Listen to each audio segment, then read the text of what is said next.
Buenas noches, arrancamos otra edición de Mano a Mano aquí por las pantallas de Lobo, el canal 13 en la grilla de Tigo Star, y ustedes saben que también pueden vernos a través del canal U, un canal continental que sale en 11 países de América Latina y Estados Unidos, y alcanzamos algo así como 21 millones de hogares. Presentado por la cooperativa 8 de marzo, como cada noche. Hoy tenemos un invitado... ¿21 millones de dólares o 21 millones de habitantes? Hogares. Ah, De pues hogares. de dólares dijiste. ¿De dólares? Sí, sí. ¿En serio sí. dije de dólares? Sí, sí, 21 millones de No, dólares. estaba pensando en dólares. Sí, güey. sí, sí. Lo que pasa es que estabas pensando en tus inversiones en el extranjero. No, ojalá. Sí. Ojalá. Camilo Suárez. ¿Qué tal, Gustavo? ¿Cómo es? Camilo Ernesto Suárez Machado. Más o menos. ¿Por qué te digo más o menos? Sí, Camilo Ernesto Suárez, categórico. En el segundo apellido hay una cierta controversia. ¿Por qué? Porque mi madre, mi familia materna es Mujica. Pero yo, sí, Mujica, pero yo llevo el apellido en mis documentos Machado. Porque como yo nací en la Argentina, mi padre era brasilero, mi mamá paraguaya, hubo todo un problemón allí, me inscribe mi papá, después me voy con mi mamá, bueno, me quedo con los dos apellidos paternos, pero hoy vivo solamente con mi madre, o sea, solamente mi madre vive y no tengo su apellido. Hasta ahora me reclama eso. Pero ¿sabes lo que pasa? Claro, ¿Sabes lo que pasa? Ni pensé que íbamos a hablar de esto. No, tengo que irme a hacer un juicio de rectificación. Y le dije a mi mamá, le dije, yo te quiero muchísimo, pero tantas cosas tengo para irme a hablar de justicia, que un juicio más, no, espera, no. Hablando de eso, sí. ya vamos a empezar hablando de eso. ¿Cómo están todos esos juicios que te iniciaron los muchachos? Bueno, mira, la absoluta mayoría terminó, decayeron, eran parte del show y del espectáculo. Incluso uno de ellos... ¿Cuánto llegaste a tener? ¿Cuántas causas llegaste a tener abiertas? 21. 21. Sí. 18 meses estuve en la función pública y llegué a tener 21. O sea, vos tuviste más causas que meses en la función pública. Así mismo es. Incluso, hoy me estaban contando en la radio, en Radio Ñandutí, donde trabajo, que me dicen, hace tiempo tenemos un espacio que se llama El Quinto Poder. Sí, donde y entra la gente y... Catarsis, se descarga con toda A mí la... me gusta mucho eso, finalmente... Yo me río mucho ya ahora. Y me decían, llamó hoy uno al Quinto Poder a decir que tu título de la maestría que no es real porque vos faltaste y compañía. Y le recordé y le dije... El IAE. El IAE. Le dije, en ese momento, un diputado era hermano de quien también participaba de ese curso. Que Omar Ocampo, que hoy también es precandidato a diputado del Encuentro Nacional, te cuento. Ah, no sí, sabía. confirmado hoy. Ah, no sabía. Sí, va a encabezar Capital. Mira un poco, che, bueno, Hugo Rubín al Senado. ultra oviedista, sí. ultra oviedista, o sea, claramente tributario de ese pensamiento fascista. Y él no podía tolerar que yo esté allí. Era más o menos, ¿por qué un zurdo está aquí? Incluso una vez me escupió así en el pasillo, una cosa de loco, o sea, una cosa... ¿Y cómo lo accionaste ahí? No, nada, me atajaron los otros, yo le atajé y le dije, no, tranquilo, le dije. Me limpié y punto. Pero quería provocarme. Entonces, él me denuncia al Parlamento, a la Cámara de Diputados, la Cámara de Diputados aprueba por mayoría absoluta abrirle una investigación a Camilo Suárez, a ver si es que cumplió o no la cantidad necesaria de asistencia Con la a clase. escolaridad. ¿Y tenías? Sí, claro, por supuesto, tenía. Después, cuando se comprobó eso, dijo que había plagiado mi tesis y que hizo un coronel fulano. Entonces, piden en formato digital, soporte digital, toda mi tesis, meten en un software con a ver escribano si, público. claro, por la coincidencia. No porque vos sabés que se puede, ahí vamos a hablar de algo que a mí me apasiona. Sí. Se puede parafrasear hasta 4 líneas. Más de eso va a detectar el software y es plagio, ¿verdad? Hay estilos de protocolo de tesis y compañía. Bueno, todo eso hicieron. Me denunciaron ante la fiscalía por ese tema del curso. Nada, investigaron todo. No hubo absolutamente nada. ¿Y cómo? A ver, yo sé que vos tenés mucho ímpetu y, bueno, evidentemente una templanza en el carácter para aguantar ese tipo de cosas, pero ¿cómo tener que pasearte por tribunales por cuestiones que vos considerás que son apenas una persecución? Bueno, a esta altura del campeonato, como vos decís, uno ya curtió bien la piel y templó el espíritu. Pero no te puedo negar que al principio a uno le invade un terror. Sí. Porque es un monstruo gigantesco y como decían en el proceso de Kafka, vos sabés cuándo entras, pero nunca vas a saber cuándo salís. Sí. Porque es una tela de araña que es interminable. Tráfico de influencias, presiones, jueces amigos de fulano, fiscales de mengano, etcétera, etcétera. Y al principio, claro, te juega a quebrar la moral. Te juega a hacerte que vos te retires. Aparte que podés vos tener la piel muy curtida, pero está la mamá, la familia, el entorno, la novia. Eso es lo que más te golpea y te afecta. Porque yo recuerdo cuando en el 2010 empecé yo toda esa peregrinación por procesos judiciales. Era el diario de ese color sacó algo así como 126, 127 tapas. Te digo el número exacto, no sé, pero eran más de 120 menos 130. ¿Vos tuviste más tapas que Víctor Bogado? No sé porque Víctor Bogado fue posterior mío. Ajá. En el primer caso de Víctor Bogado con Atel, sí, le gané. Hicieron Le gané en tapa. No, pero vos sabés que hicieron un estudio de tesis en la facultad en periodismo. Hicieron una investigación del 89 hasta ese momento. Ajá. Y la persona que tuvo más tapas en hasta ese momento fue Juan Carlos Galaverna. El segundo, Camilo Suárez, hasta el año 2010. No sé cómo habrá sido en ese momento. Entonces, ¿cómo era la cuestión, Gustavo? Vos te levantabas, te despertabas a la mañana temprano y era la familia, la madre, el hijo hablando del hijo en la tapa del diario de ese color y en todos los periódicos mostrando Camilo criminal, Camilo bandido, Camilo corrupto, Camilo esto, Camilo lo otro. O sea, de todo, porque en ese año no solamente me denunciaron supuestamente porque yo había inflado precios de los coquitos y compañía. Sí. También el libro... Vos me permitís contar algo que yo conté muchas veces en radio, pues nunca hice esto en televisión. Un día estaba en el supermercado y le encuentro, yo sé que vos ni la debes ubicar, tipo, un amigo de nombre Eduardo, empresario él. Ujú. ¿Sabe quién es? No. El proveedor. ¿El proveedor? Sí. Y le dije yo, che, ¿y después qué onda con Camilo? Y me dice, Gustavo Orián, te dice, te puedo contar lo que dice, vos sos mi amigo hace 20 años. Nunca hablé con Camilo, me dijo. Yo no lo conozco a Camilo. Y te voy a decir más, me dice. Lo que pasa es que la fiscalía agarra y con una cuestión así maliciosa, compara nuestro precio con el precio al por mayor del coquito en el mercado de abasto, me Al dice. contado. Claro, y al contado. Lo que no tiene en cuenta es que hay que ir a entregar de por ahí a una zona lejana, se paga diferido, hay que hacer la producción con un criterio que no se descomponga rápido, me dice. Y te voy a decir más, me dice.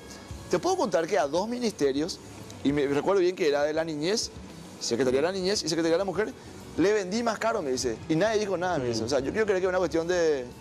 Me dijo eso el proveedor, me dijo nada en el supermercado. Bien, pues eso no sabía. ¿Sí? Pero sí nosotros hicimos todo un estudio en ese momento de comparación de precios. Primero, le demostramos a la Fiscalía que comparar el precio de compra de una entidad pública que puede pagar en diferido, Que a con veces no te condiciones paga. especiales, con un precio mayorista al contado en el mercado de abasto no tiene sentido. La Fiscalía desecha entonces ese criterio, no utiliza ese criterio para formular la acusación. Segunda cuestión, entonces nosotros tomamos esa comparación y comparamos con varias instituciones públicas. La Vicepresidencia de la República, por ejemplo, y la Vicepresidencia, que era Federico Franco, era mucho más cara que lo que nosotros comprábamos, con un agravante. Esas instituciones compraban con un presupuesto establecido de manera...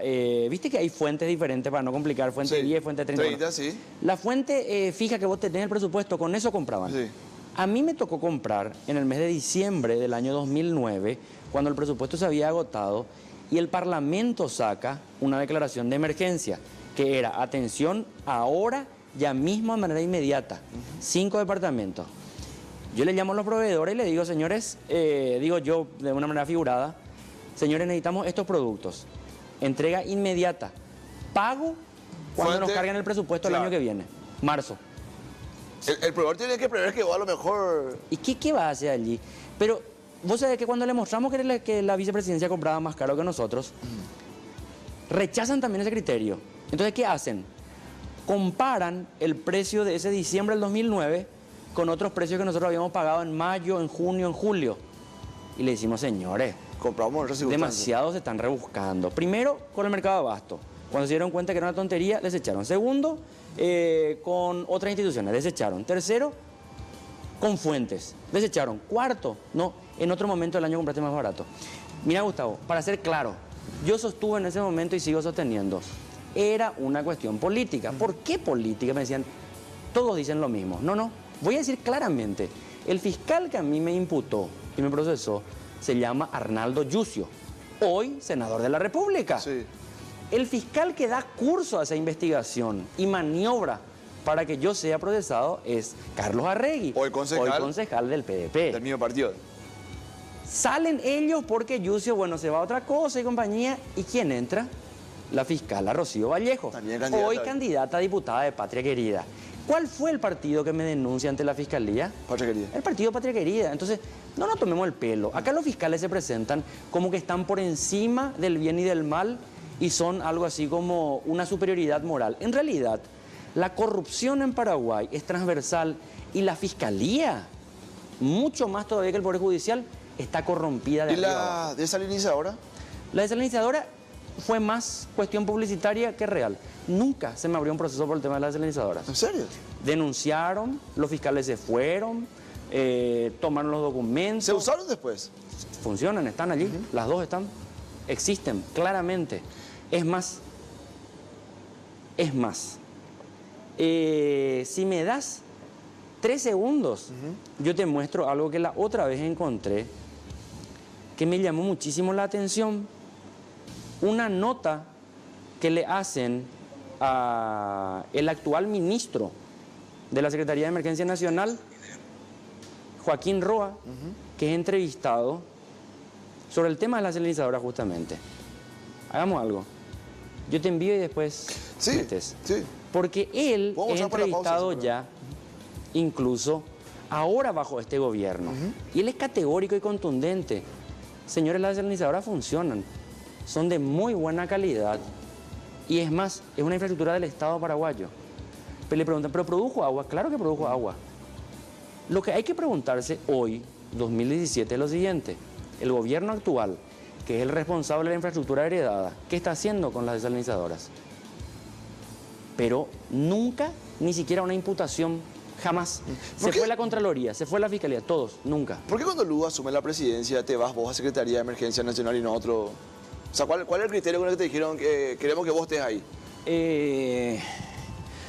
A ver un poco. ¿Cómo se dio esa negociación? Vos sabés que te voy a contar algo que yo creo que nunca conté en público, sí en privado, o sea, saben algunas personas. Lugo apenas pasan las elecciones, me llama, tenía mucha cercanía, mucha proximidad, y me plantea que él quería que yo sea ministro del Interior. ¿En serio? Sí.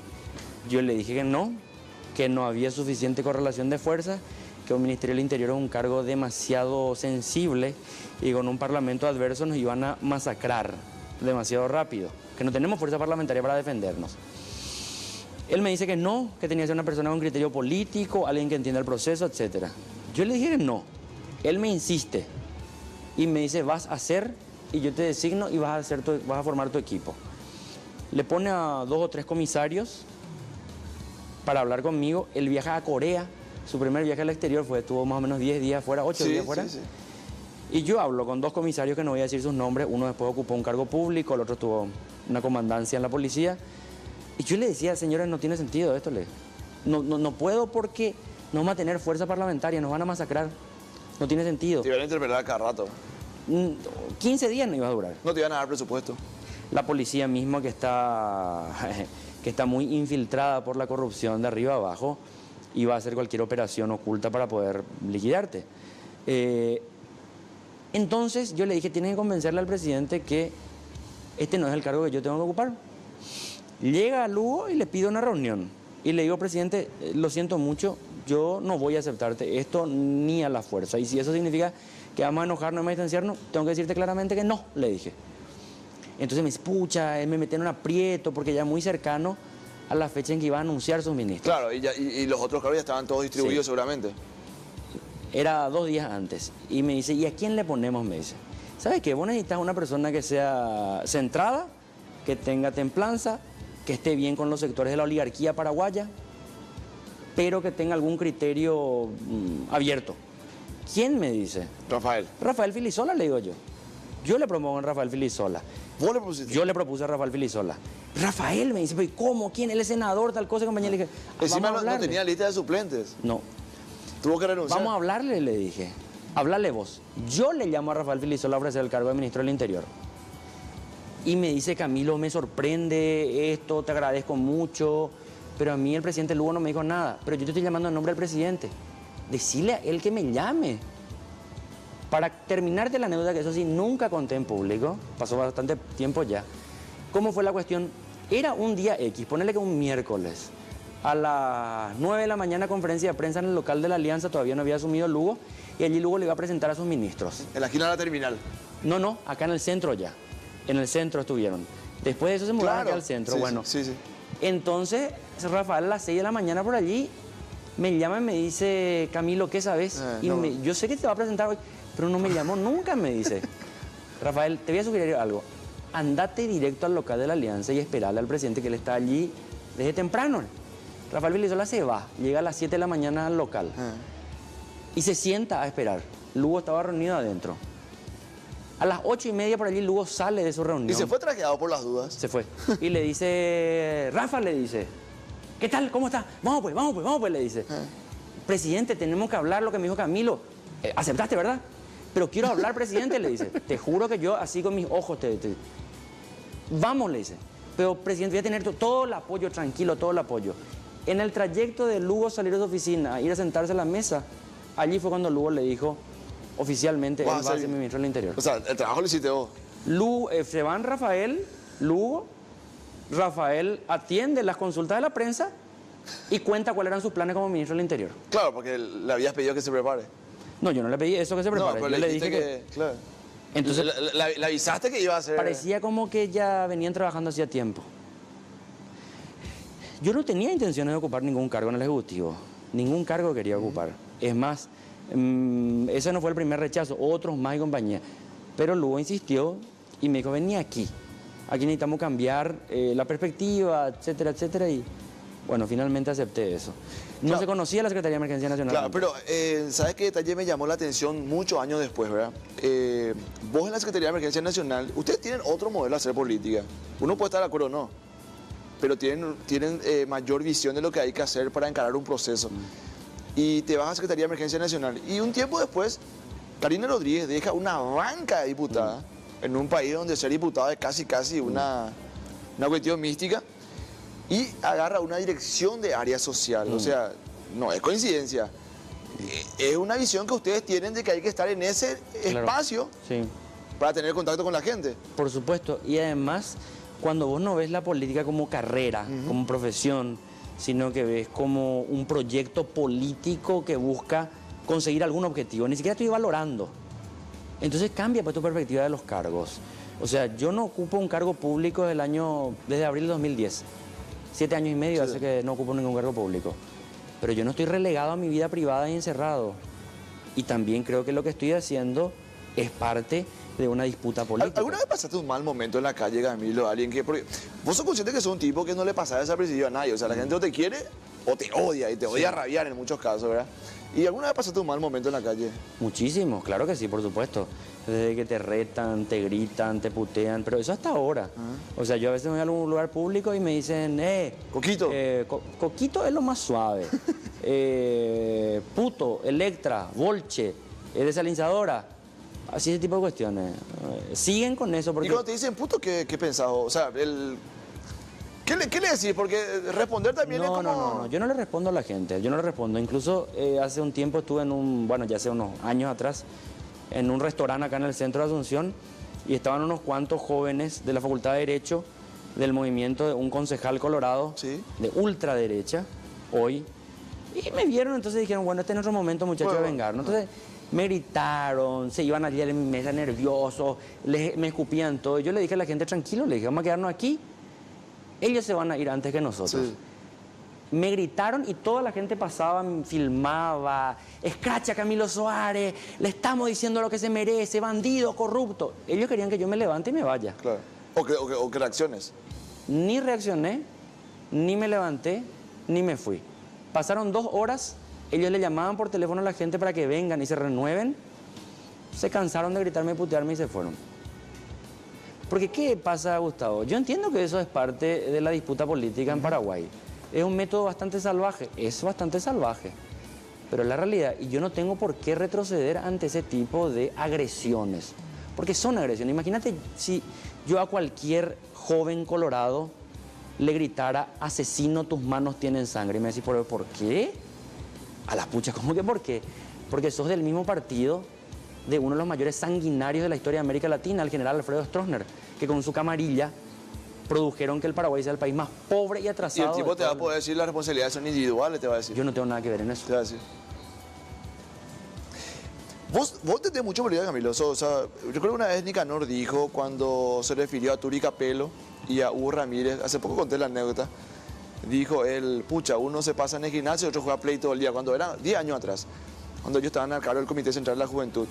Y dijo, a Camilo podemos cuestionar lo que sea, pero necesitamos como 10 Camilo dentro del partido. A él le recordé la anécdota en el primer programa que estuvo acá. Y, o sea, vos sos un tipo que entiende el proceso. De las muchas cosas que vos hablás como que son una persecución en tu contra, políticamente hablando, ¿cuáles sí vos crees que fueron errores tuyos? O sea, uno hace un análisis y dice, me equivoqué acá. O tomé esta decisión que a lo mejor no fue correcta y...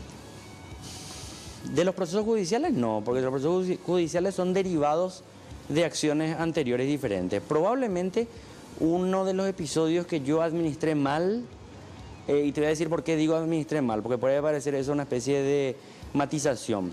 Tiene que ver con aquel intento de suspender el rally en septiembre del 2008. ¿Por qué? Yo sigo creyendo en la justeza de esa causa. Sigo creyendo que era justo el reclamo que nosotros hacíamos, que decíamos claramente, señores, estamos pasando por una de las mayores y más dramáticas sequías Sí. por el efecto del Niño. Sí. No era una sequía normal. Habían ya, cuando llegamos al gobierno, había niños que estaban muriendo por consumo de agua contaminada. Y nosotros no tenemos recursos como Estado. Los caminos están absolutamente secos y está todo muy hipersensible. Los animales silvestres no tienen agua y tienen que cruzar toda la hora los caminos para buscar alguna fuente. Los niños están desesperados en las rutas. Se pueden producir accidentes, mortandad de animales, destrucción de caminos, contaminación del agua con el polvo que se levanta y pum, Y la gente tomó como una cuestión ideológica. y el Estado paraguayo, es más, tenía que poner ambulancias y helicópteros para el rally. Yo no sabía que me estaba enfrentando a Aldo Zucolillo, cuyo El yerno Sí, Miki, Saldívar. es corredor del rally de todos los años. Yo no sabía que eso era la declaración de guerra al emporio Aldo Zucolillo que me juró muerte desde ese día. Yo Ese no fue el sabía. inicio del... Claro, por supuesto, allí empieza todo. Porque hasta antes de eso, y yo te pido, como dice Enrique Vargas Peña, no me creas a mí, anda los registros, hasta antes de eso yo era como una especie de chico 10 para ABC Color.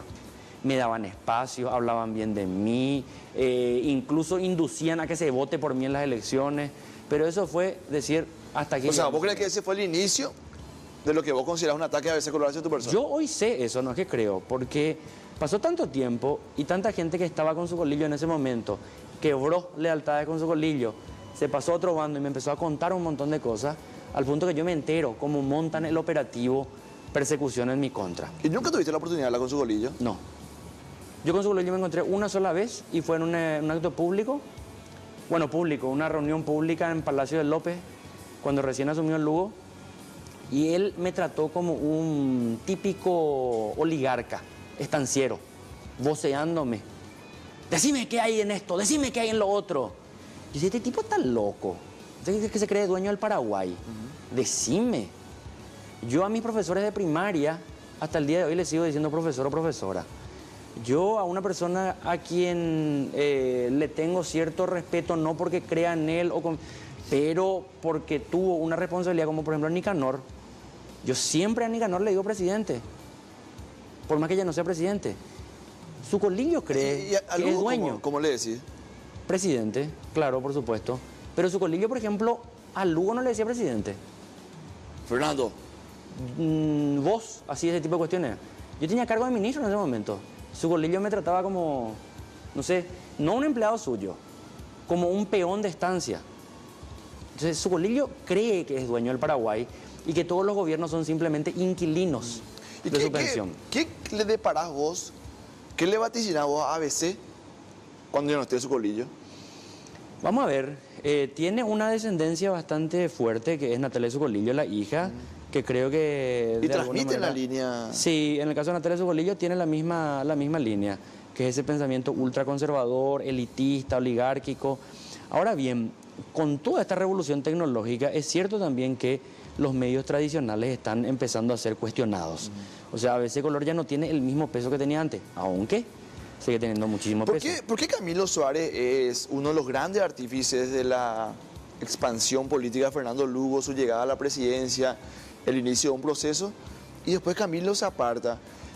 Camilo, uno de los grandes artífices de que Mario termine siendo intendente de Asunción, y hoy yo te siento disconforme con el modelo. ¿Por qué ocurre eso? Porque yo creo en modelos y creo en proyectos, no creo en liderazgos ¿Vos no entregás personales. un cheque Jamás, en blanco? Nunca. Con nadie. Yo no soy ista. O sea, para mí el gran problema con Fernando Lugo es que Fernando Lugo abre las puertas a una posibilidad de construir un gran proyecto de transformación nacional, pero él mismo se encarga de cerrar esas puertas. Yo no le critico a Lugo lo que él hizo, yo le critico a Lugo lo que él dejó de hacer, lo que él no hizo, y no lo hizo por voluntad propia. Yo le critico a Lugo que haya entregado tan pasivamente el 22 de junio el poder, cuando tenía un pueblo gigantesco que quería salir a defender ese proceso y ese proyecto. O sea, ¿vos crees que tuvieron que haber salido a...? Sí, sí, claro. Pero él dijo, yo no quiero ser responsable de... Pero mentira, si yo estuve allí... ¿Y cómo con él todo el revertías día. eso, Camilo? Movilizaciones de masa. ¿Vos pensás que con miles de personas en las calles estos senadores se iban a animar? Si yo hablé con los senadores después, hoy tengo relación personal con ellos y te dicen, los muchachos estaban todos cagados, al punto que esos senadores no durmieron en sus casas esas noches, cambiaron todo de domicilio, porque tenían miedo de que la gente salga. ¿Y por qué no salió la gente? Porque Lugo envió mensajes confusos. Porque Lugo dijo, yo me someto. Porque Lugo dijo, yo salgo por la puerta grande. Y 3 días después dijo, aquí hubo un golpe. Si hay un golpe, ¿por qué no le decía a la gente claramente, señores, está en gestación un golpe? ¿Vos pensás que la gente no iba a salir? Yo estuve en Palacio todos esos días. Fernando Lugo se negaba a hacer un mensaje al pueblo paraguayo. Esa cuestión de que supuestamente iba a haber derramamiento de sangre es mentira. ¿Quién iba a derramar la sangre de quién? ¿Quién? Pero, o sea, lo que vos planteas es que si en la previa hubiéramos tenido 100.000 personas en las plazas, los senadores no se hubieran animado a votar por su partido. En absoluto, en absoluto. Claro que no, es que eso pasa en la historia. ¿Por qué, Gustavo, el 31 de marzo termina de ser sepultada la enmienda? Claro, porque ven por que la gente, no por la hubo que va al 100.000 Congreso. personas. Hubo un grupo importante de gente que se fue y dijo, no me importa nada, y atacó el Congreso. El edificio del Congreso era un símbolo. Sí, totalmente. Símbolo y nada más que un Sí. símbolo. Es como una figurita. Esa cuestión de que, oh, patoteros. Momentos en que la historia está en definición, no hay patoteros. Son definiciones dramáticas de la historia. No, lo que yo siempre planteo es que uno puede decidir formar parte de un acto como ese, aún a sabiendas de las consecuencias penales, pero Sí. dentro de un sistema de justicia que funcione realmente, no lo que hicieron con estos chicos de enviarlos a emboscadas sin un debido proceso, ¿verdad? Pero sí es un simbolismo. Y yo dije, aunque parezca políticamente incorrecto que un periodista lo diga, para mí fue muy positivo que hubieran quemado el Congreso. Claro, si yo hubiera formado parte de ese acto vandálico para muchos, bueno, yo recibo la sanción penal. Salvé la historia y me fui, terminé imputado. Sí, Uno asume eso. yo pongo comparaciones y la gente no entiende. Cuando vos comparás hechos históricos, no significa que vos decís son iguales. No, no. El movimiento que lleva allí es similar. Por ejemplo, el 2 y 3 de febrero del 89 se metieron cañonazos y balazos. Eso era claramente un delito según el Código Claro. Penal y la Constitución. Sí. Ahora, ¿cómo hubiera sido Paraguay si no pasaba el 2 y 3 de febrero? Totalmente. Vamos a hacer una pausa y después de la pausa quiero recordarte que una vez me dijiste en una entrevista bastante aguda que tuvimos para la semana, hace muchos años, me dijiste Lugo nunca fue de izquierda. Y de eso quiero hablar después de la pausa. Hacemos la primera pausa esta noche, enseguida estamos de vuelta.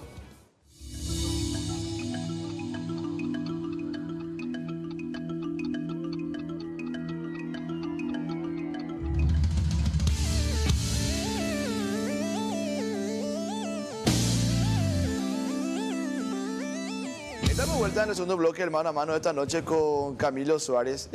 Vos sabés que yo recuerdo cuando se hace la campaña de la Alianza Patriótica para el Cambio, y voy a decir lo siguiente, para mí Lugo no gobernó, para mí Lugo, siempre lo digo, Lugo disfrutó de la lujuria del poder, eso que te da el poder, pero con todo eso, yo creo que en este país nadie puede arrepentirse de haberlo votado o de que el tipo haya sido presidente de la República, porque nos mostró que la alternancia es posible y que un partido político, por más que está 70 años en el poder, puede entregarle a otro el poder sin derramamiento de sangre y no termina el mundo, ¿verdad? O sea, creo que fue un proceso demasiado necesario para nuestra democracia y bueno, y se limita a eso y hay que estudiarlo como tal y hay que valorarlo en la justicia, en la historia como tal. Pues yo le preguntaba en la previa a Lugo, le decía, a ver, vos liderás una alianza patriótica para el cambio, que muchos despectivamente decían, bueno, es una bolsa de gatos, decían, ¿verdad? Yo le decía, ¿qué pasa, Fernando, si vos mañana tenés una situación en la que hay que hablar, por ejemplo, de una invasión de tierra? Y vos, dentro de tu conglomerado de partidos que te apoyan, le tenés a un Camilo Suárez, que es un convencido de que hay que reivindicar el acceso a la tierra porque como un derecho fundamentalísimo. Y en la misma mesa le tenés a un Alfredo Jaeli, que es un férreo defensor de la propiedad privada. ¿Y sabes qué me decía? No, y hay que llegar y después vemos cómo... Sí. O sea, no había un acuerdo programático, no había un norte. absoluto. Y después vos, años después, terminaste diciéndome que para vos Lugo nunca fue de izquierda. Pero no lo digo yo, él mismo lo dijo siempre, o sea, le dijo en entrevistas. Él inventó el Poncho Yuruilla, por ejemplo. Sí, claro, él lo dijo en entrevistas, en reuniones. Es más, el caso del Frente Guazú, por ejemplo, yo fui fundador del Frente Guazú, con Sixto Pereira y con otros más. Él se negaba a formar parte del Frente Guazú allá por el 2010 y quería mantenerse equidistante porque decían, no, ¿qué van a decir los liberales? ¿Qué va a decir esto? ¿Qué va a decir los otros? Le decíamos, pero ¿iban a decir nada si todos tienen una opción política? ¿Cuál es el problema? Pero Lugo tenía siempre, hasta ahora, pero solamente que se le redujo nomás al universo, esa concepción de que él es de todos y de nadie. Sí. Al ser de todos y de nadie, vos no le debes lealtad ni tampoco disciplina a nadie. Entonces vos no tenés equipo político, vos no tenés partido que te interpele, nada. Vos haces lo que vos querés. Entonces, eso está mal visto políticamente, en procesos, digo. No, porque... que está mal visto. Se demostró que es un fracaso total. Si vos no tenés un equipo político y vos no tenés un proyecto político, la historia se encarga de demostrarte que vas a ser efímero. Entonces, el caso de Lugo es que él siempre dijo que no era de izquierda, incluso decía que no era del Frente Guazú, que él era de todos. Finalmente, cuando cae del gobierno, allí él se refugia en el Frente Guazú y aquellos que fuimos fundadores y fuimos críticos con un proceso político, terminan echándonos del Frente Guazú. Entonces, pero no está mal, o sea, que Lugo no sea de izquierda no significa que esté mal. Es su opción política. Lo que está mal es decir sí soy, pero en realidad no soy. Porque, por ejemplo, el caso de la alianza público-privada, que es como una de las joyas de la corona en el gobierno Cartes, fue introducida en Paraguay. No, lo presenta Freina Alegre con Fernando Lugo. y le hace retirar a Fernando Lugo. Sí. No, pero vos te estás olvidando de algo, Gustavo. La primera vez en la historia que yo por lo menos tengo registro, que un ministro va al Congreso a presentar un proyecto acompañado del presidente de la República. Lugo va con Efraín Alegre al Parlamento a presentar el proyecto de alianza público-privada para el aeropuerto. Sí, para construir el aeropuerto, sí. Después de ser aprobado el proyecto, Lugo retira. O sea, Lugo fue construyendo también su conciencia política en el proceso. Eso él te lo dice. Y está bien. Puede ser que hoy Lugo esté próximo a posiciones de izquierda. De hecho, yo creo que sí. Pero tampoco es una persona que haya tenido una formación teórica de izquierda antes, ni tampoco una conciencia política de izquierda. Por ejemplo, Lugo creía que tenía que contemporizar y darle poder incluso a algunos sectores que provenían incluso del más rancio estronismo, para mantener gobernabilidad, para hacer ecuaciones. Sí, de hecho que Candia Amarilla, el que fue ministro del Interior efímero, 8 días, 10 días, viene del estronismo, fue fiscal general bajo Nicanor, etcétera. Si vos sos de izquierda... Hubo una franja colorada que incluso lo apoyó también dentro de la alianza. Pero te voy a decir, esa en realidad es más oportunismo que otra cosa. Esa misma gente franja colorada después se fue con Efraín, después se fue con Cartes, va migrando allí donde pueda conseguir algo. ¿Qué es lo mejor que tuvo el gobierno de Lugo para vos? El gobierno de Lugo, vos dijiste algunos de los primeros elementos. Primero, demostró que en Paraguay somos un país civilizado y puede haber alternancia sin derramamiento de sangre. Segundo, que el mundo no se acaba porque el Partido Colorado deja de ser gobierno. Y tercero, que en función de gobierno se pueden hacer mucho mejor las cosas de lo que se estaban haciendo hasta ese momento. ¿Por qué? Porque Lugo puede tener muchos errores, muchas críticas políticas, pero la propia gestión del gobierno, la política pública aplicada desde el Poder Ejecutivo fue mucho mejor que cualquier otro gobierno, pero sin lugar a dudas, ministros liberales, ministros de izquierda. Pero fue mucho mejor porque fue mejor o por decidir al resto, porque en un pueblo de ciego cualquier tuerto es rey, ¿verdad? Fue mejor porque vos estableces mejor o peor en comparación. No estoy diciendo que fue óptimo ni fue lo que uno querría haber hecho. Por ejemplo... Nicanor estuvo acá y me contó el otro día, creo que lo dijo por primera vez en televisión, de que cuando estuvo en el Vaticano, Benedicto XVI, el entonces Papa, le apartó y le dijo, che, y ponele para Lugo. Ah, mira, no sabía eso. Y él no se animó, o sea, dijo, si yo le había dejado correr a... No, ves mano a mano, No solé ver mano a mano, entonces. No, eso yo no escuché eso. No escuchaste eso. Le había dejado correr a Osvaldo Domínguez Ditz sabiendo que era argentino, porque él decía, no, yo soy un demócrata y quiero ganar en las urnas. Yo te pregunto a vos, como un entendido del proceso político, ¿qué hubiera pasado si lo impugnaban a Lugo? En ese momento hubiese estallado una especie de rebelión social, porque Lugo tenía demasiada popularidad, demasiada legitimidad y hubiese producido un movimiento de masas de contestación demasiado grande. Y hay algo que todavía no se entiende y no se va a entender tampoco en Paraguay, que es un país muy hegemonizado por un pensamiento conservador. La ley es importante, el Estado de Derecho es la garantía de una convivencia civilizada, Pero la ley no es una revelación divina que cayó del cielo a la tierra y que es algo inmutable. Sí. Cuando la propia ley, la propia ley no es legalidad infalible. pierde la legitimidad social y popular, la ley se vuelve en papel muerto. Por ejemplo, el conflicto que está sucediendo hoy en día en España. Sí. La legalidad, entre comillas, estaba a favor del Estado español. Pero lo que pasa es que en Cataluña vos ves movilizaciones de 700.000 personas, 1 millón de personas. La policía española se va y no puede hacer cumplir la ley. ¿Qué vas a hacer? ¿La guerra? ¿Matar gente para cumplir la ley? Entonces vos, para hacer cumplir la ley, tenés que anular la propia convivencia ciudadana. Sí. Entonces la ley allí pierde sentido. O por ejemplo, Gustavo, la segregación racial en los Estados Unidos de Norteamérica era legal hasta hace pocas décadas atrás. La resistencia civil hizo que se cambie. Entonces, si le impugnaban a Lugo en ese momento, hubiese producido una rebelión social muy grande. Pero en contrapartida, hablando de legalidad y legitimidad, que son dos caras de una moneda, no se entiende una sin la otra, ¿por qué no pudieron aprobar la alianza en marzo de este año? Teniendo ellos la enmienda, perdón. Sí. Teniendo ellos los números para aprobar, porque no tenían legitimación social. ¿Cuál fue la movilización de masas que hicieron diciendo queremos la enmienda? Ninguna. Hicieron falsificación Ninguna. de firma. Entonces era imposible que, aunque los números estén a su favor... O sea, lo que aprueben vos eso. decís es que si el cartismo, con el huismo y el llanismo, hubieran tenido 100.000 personas en las calles, lo que para nosotros fue una especie de atropello, hubiera Claro. estado legitimado. Sí, 100.000 personas en las calles, pero no en un acto único. Movilizaciones permanentes y recurrentes. Movilizaciones que vos tenés que ver que son espontáneas, que vos no podés desconvocar así Claro. nada más. Lo del Congreso el 31 de marzo, más allá de todo lo que se dijo, que fulanito, sultanito, tuvo una dosis gigantesca de espontaneísmo. Habían políticos, Claro que pero sí. siempre hay políticos en las manifestaciones. Pero eso fue muy espontáneo.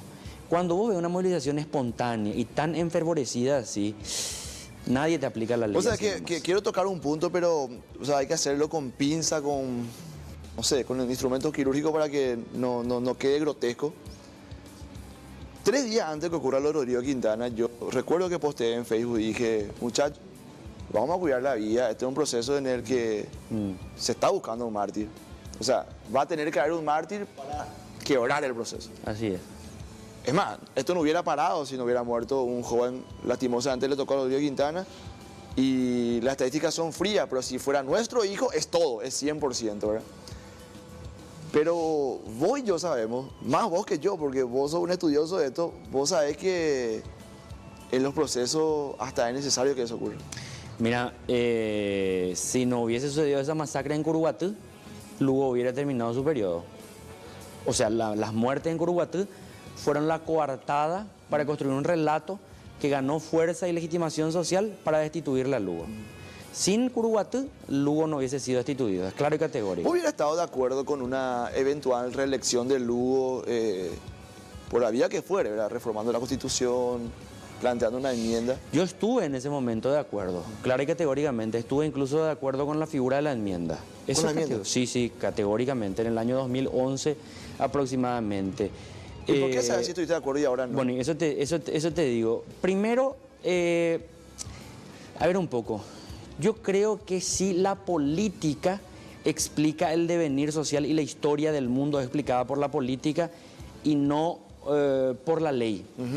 Allí nomás alguna gente con mente playa que quiere decir que la política está sobre la ley. Pero claro que sí, si la ley es un contrato y el contrato se firma después de que las partes se pongan de acuerdo o en desacuerdo, guerras, revoluciones, cuartelazos hacen que cambie la legalidad. Entonces, yo sí creo en que tiene que construirse una nueva legalidad en Paraguay para construir un nuevo Estado que beneficie a las grandes mayorías. Creo que el Estado paraguayo beneficia a las minorías. Pero, en ese sentido, Vos me podés hacer un análisis muy profundo. la figura presidencial tiene demasiado peso en Paraguay y en América Latina.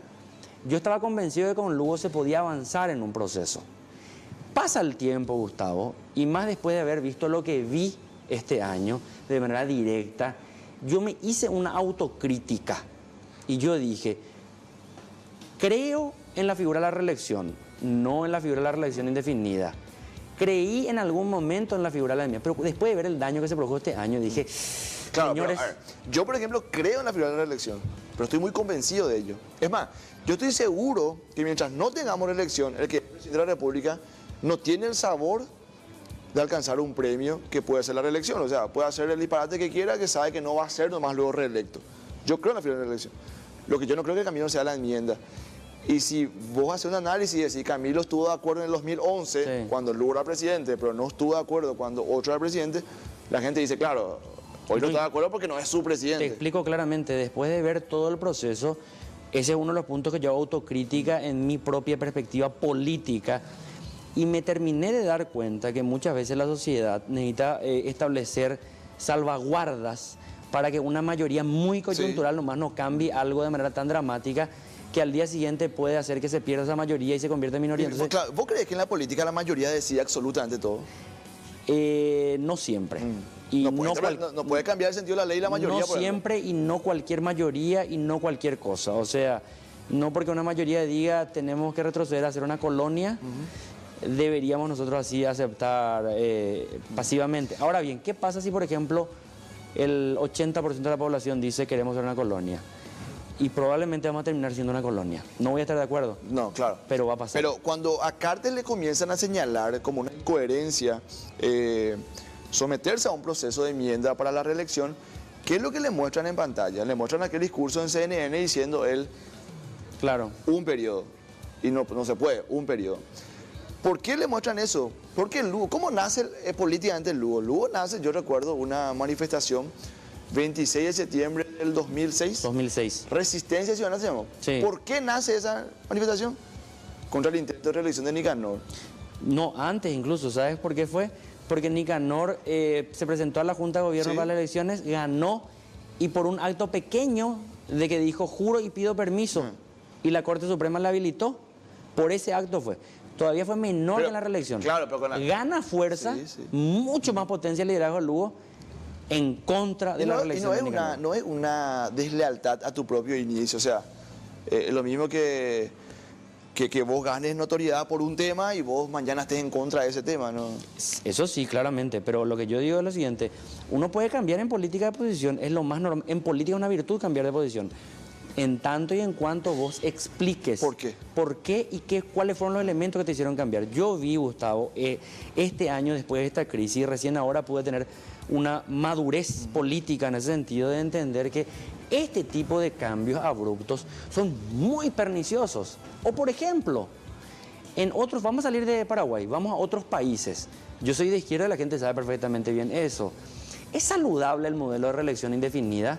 No. Como hay en Venezuela, por ejemplo, Totalmente. o como constitucionalmente existe en el Ecuador.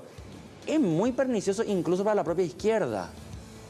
Entonces uno hace esa síntesis probablemente después de un episodio traumático, como fue este año. Mira que este año nosotros estuvimos, pero al borde de abrirle las puertas a un régimen de facto. Y era Eso te iba a preguntar, ¿qué imposible. hubiera pasado si no se quemaba el Congreso, no moría Rodrigo Quintana y avanzaba el proceso de la enmienda? ¿De qué íbamos a estar hablando hoy? Cartes iba a ser presidente. Cartes y Lugo iban a ser candidatos. Iba a haber algún tercer candidato de aquellos sectores anti-enmienda. Y ¿Podrían la haber opos- estado unidos ahí Marito No. y Efraín? Marito y Efraín, dudo mucho. Más por Marito que por Efraín. ¿Sabes por qué? Porque Marito en realidad me parece que es mucha cáscara y poco contenido.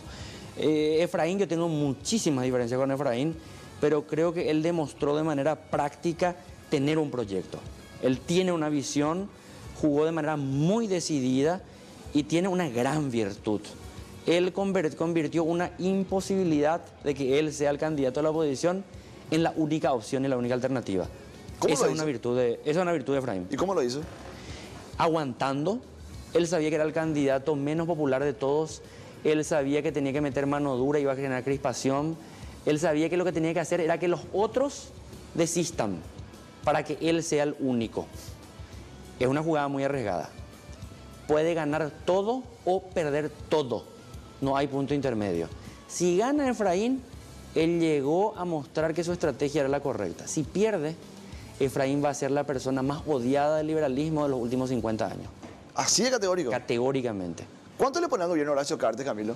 Del 1 al 10 le pongo 3. 3. Hoy en día, sí. Reprobadísimo. Es un blef total.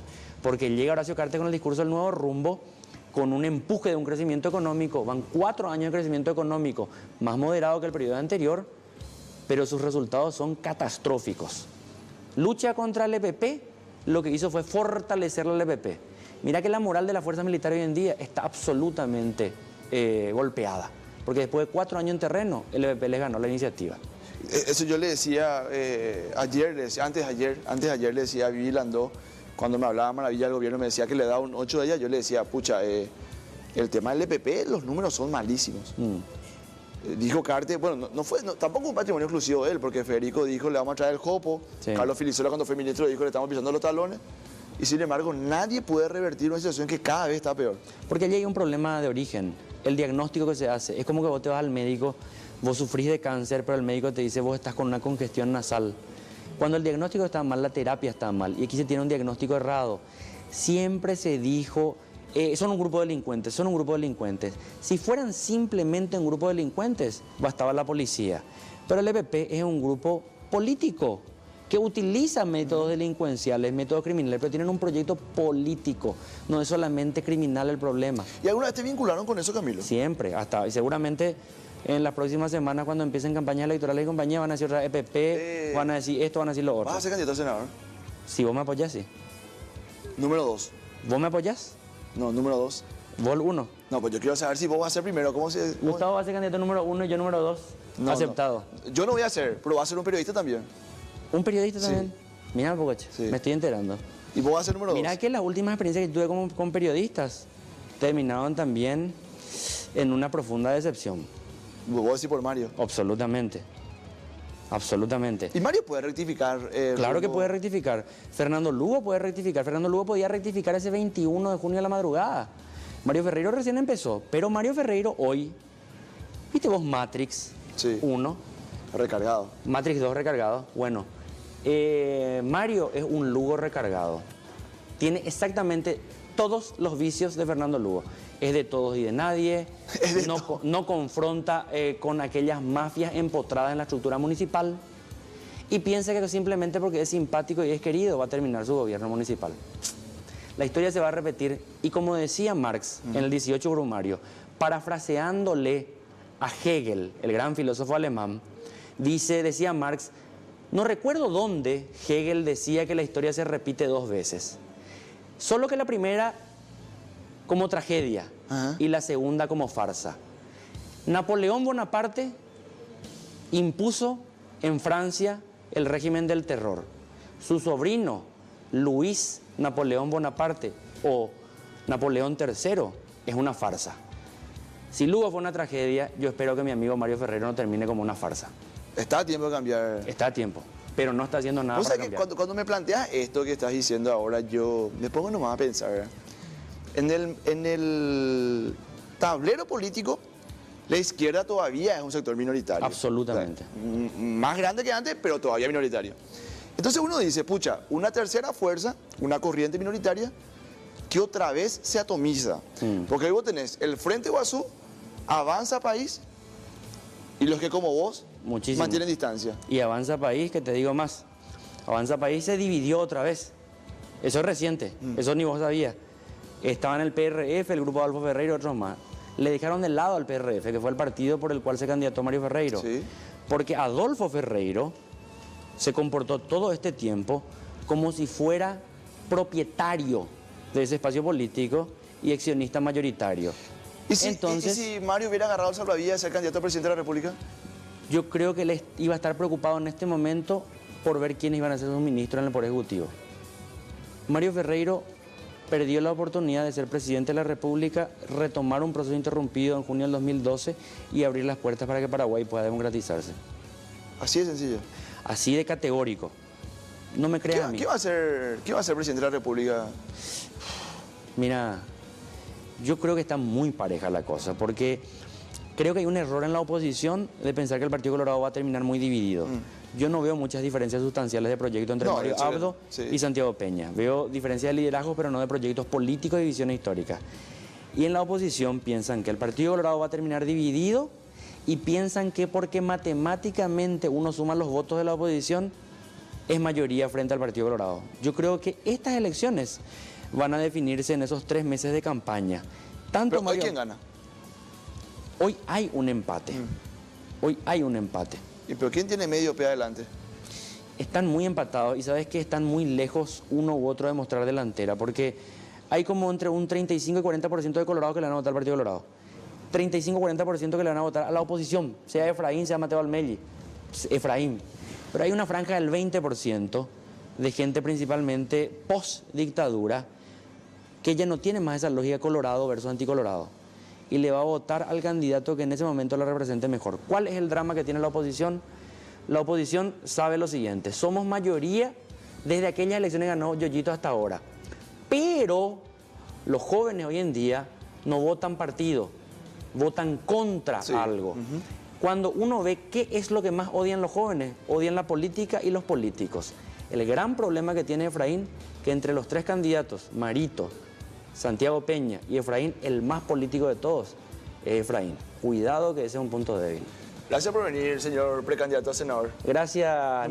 Número uno en la lista. No, número 2 de Gustavo un periodista. Recalde. Número 1. Número 2 de un periodista de Canal Par. Aquí lanzamos. Gustavo Recalde de senador. Por último, para irnos, viste que hay que poner Zócalo y me preguntan antes del programa, ¿cómo ponemos? Camilo Suárez, / político, periodista. ¿Qué hoy sos más ahí? Soy sociólogo, periodista, político y aurinegro.